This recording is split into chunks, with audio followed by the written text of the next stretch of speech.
Chapter 12 The Golden Rose.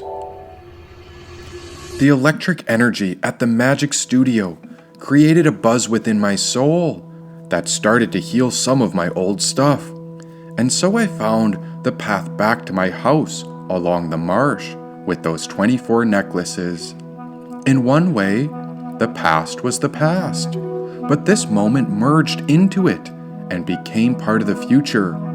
It seemed that any wounds from my old life and this fresh start of the new life caught me in between some threshold where this new awareness had been blended together. To start, after that practice at the magic studio, I realized the disappointment I had felt in my past was just an old story on how I viewed that past. Had I really been betrayed and abandoned? Or what if I was set free at last? During that evening along the marsh, all the spirits seemed to catch on to a new spectrum of energy, and so a part of me shifted from anger to compassion, from sadness to joy, when in the middle of the night, I allowed the energy to run through me freely. And that's when I noticed how all the 24 spirits had come to watch over as they prepared an operation in my living room in preparation for a cosmic surgery. Each of their hands held various tools, and even though I couldn't see her, I was well aware this was the work of a great seamstress. The operating table was the yoga mat in the foyer, which was in the living room. Prayer flags hung overhead, and although the spirits whispered that this could save my life, I hadn't heard if any of these 24 had medical credentials, and I feared that if they failed, I'd be buried in the marsh the following afternoon. There were no knives or incisions, no cuts or physical openings, but I felt all 24 come together as they took the shape of a great seamstress. And so, with her many hands, she began sewing and weaving my inner threads into some sort of spiritual reconstruction. "What are you doing? Can I have some drugs or medicine?"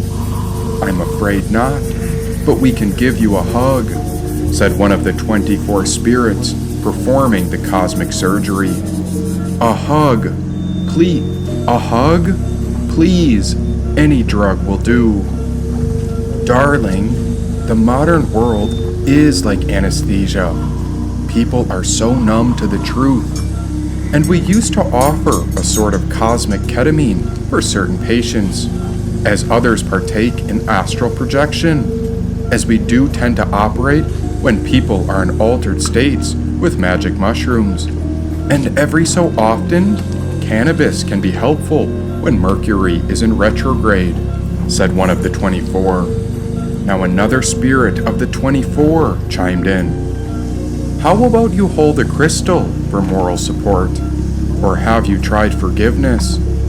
Otherwise, gratitude can do wonders to bring your spirit into alignment. We don't need drugs. We use vibes to get high. But how about this? I'll write you a prescription, and the dosage will be 3 deep breaths. And if you really need stronger medical assistance, I'll offer chakra adjustments," said the spirit. "Are you guys there when babies are birthed too? What would you do if a mother was in terrible pain? Since we can't offer epidurals, we offer epiphanies. The only thing we're injecting here is cosmic awareness.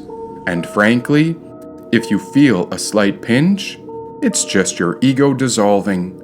Now look at that. We're all finished up. So on a scale of 1 to enlightenment, how's your pain feeling?" And once the spirits did their part, there comes a point of integration. That spirit of the seamstress was finished as we waited in stillness. With a couple new threads, plus tears shed, I crossed my legs upon the bed and sat up to wear one of the 24 necklaces. This one had larger mala beads. As I wore it over my shoulders, the porch door opened as we welcomed the wind in. Whatever pain you have felt is far less than the pain that would have occurred if we allowed the past to continue. Now that the cosmic surgery is over, do you want to know the secrets behind the operation? Asked the spirit of this larger mala. Is the seamstress within all of you, or who are you? And so the spirit continued, who I am is not important, and what body I wear today barely matters. You will find me again and again, for I am the spirit that dwells in every heart center. Now at the core of the eternal philosophy, we find 4 fundamental doctrines. This operation was needed as preparation for the body, mind, heart, and spirit, so that you're prepared for what's ahead. First, the phenomenal world of matter and of the individualized consciousness, which is the world of things and animals and men and even God, is the manifestation of a divine ground, which all partial realities have their being, and apart from which they would be non-existent. Second, human beings are capable not merely of knowing about the divine ground by inference, but they can also realize its existence by direct experience and intuition, which is superior to discursive reasoning. This immediate knowing unites the knower with that which is known. Third, the human possesses a double nature, a phenomenal ego and the eternal self, which is the spirit, the spark, and the divinity within the soul. It is possible for a man or woman, as one so desires, to identify themselves with the spirit, and therefore with the divine ground, which is of the same nature of the spirit, which is what you have been calling the seamstress. Fourth, man's life on earth has only one end and purpose: to identify himself or herself with this eternal self and to come to unite with the divine ground. The union with the divine ground could also be called the secret of the golden flower, said the spirit of the larger mala. And which beads are these?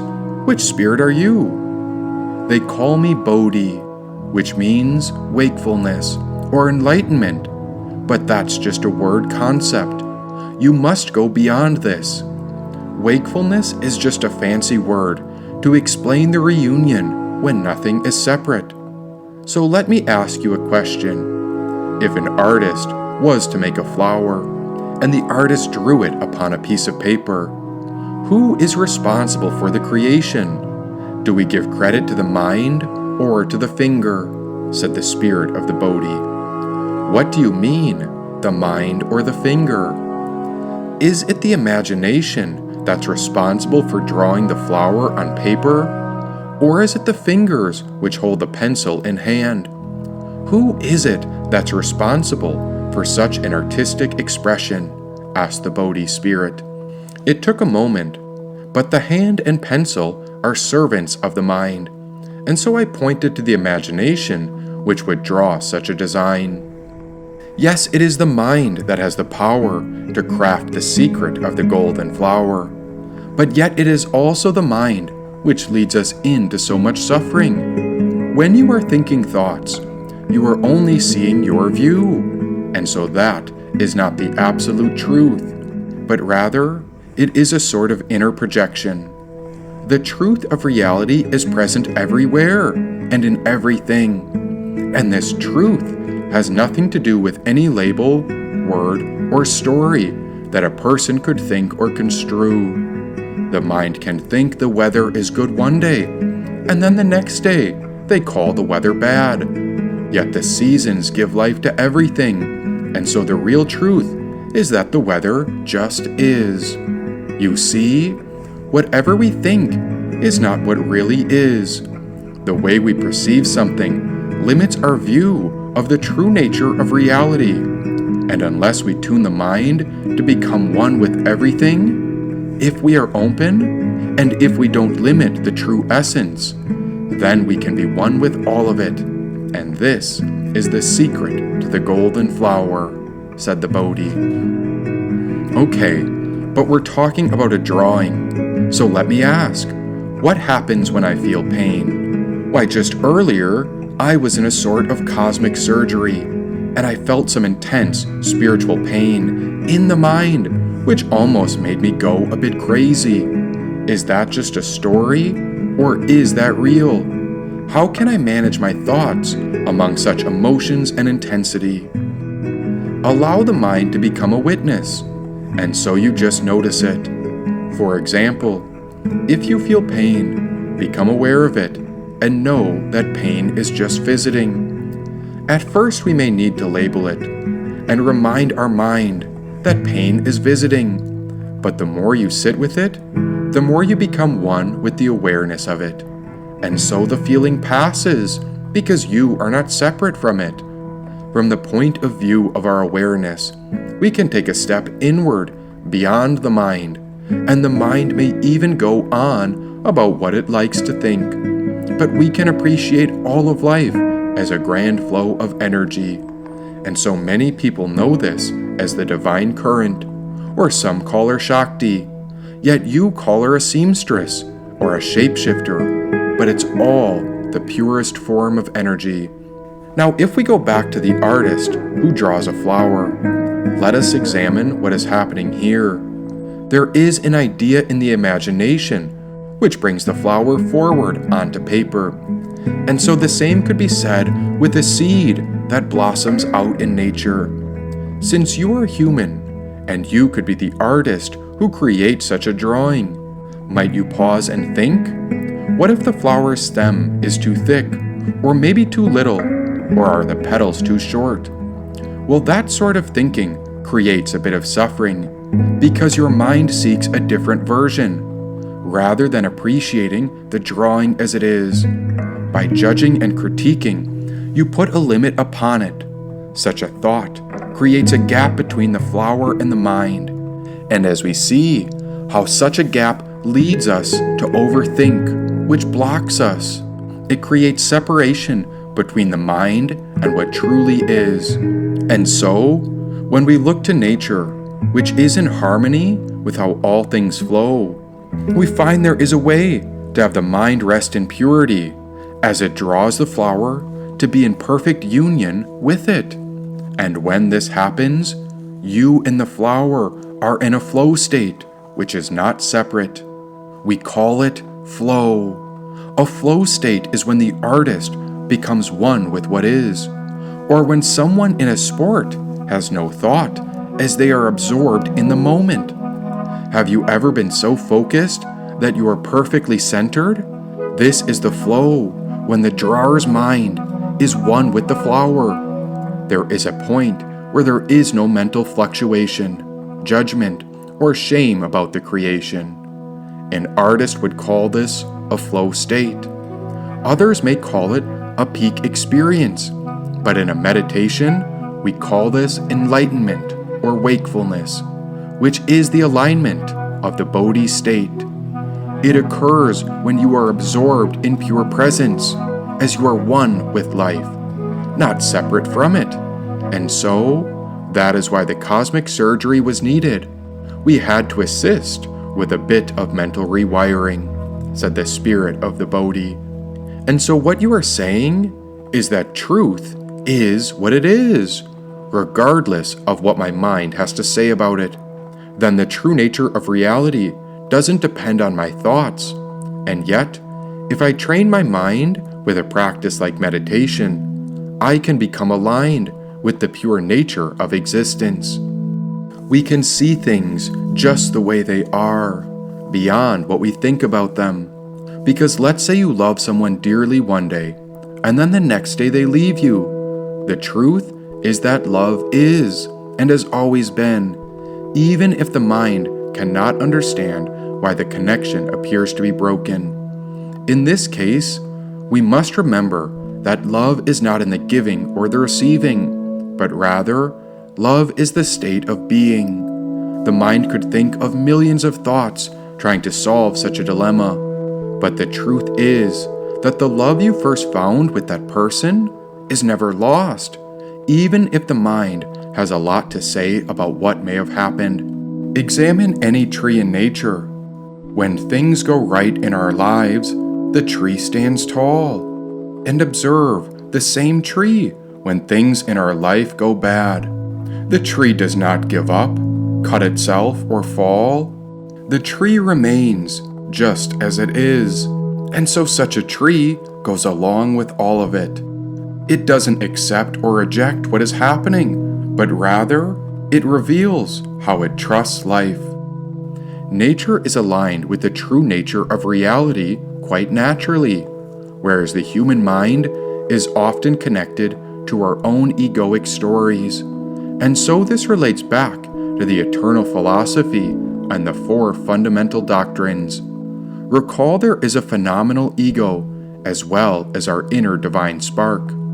The mind can fall victim where it tries to sustain only the ego. But what happens when the mind rests in its awareness of our divine spark?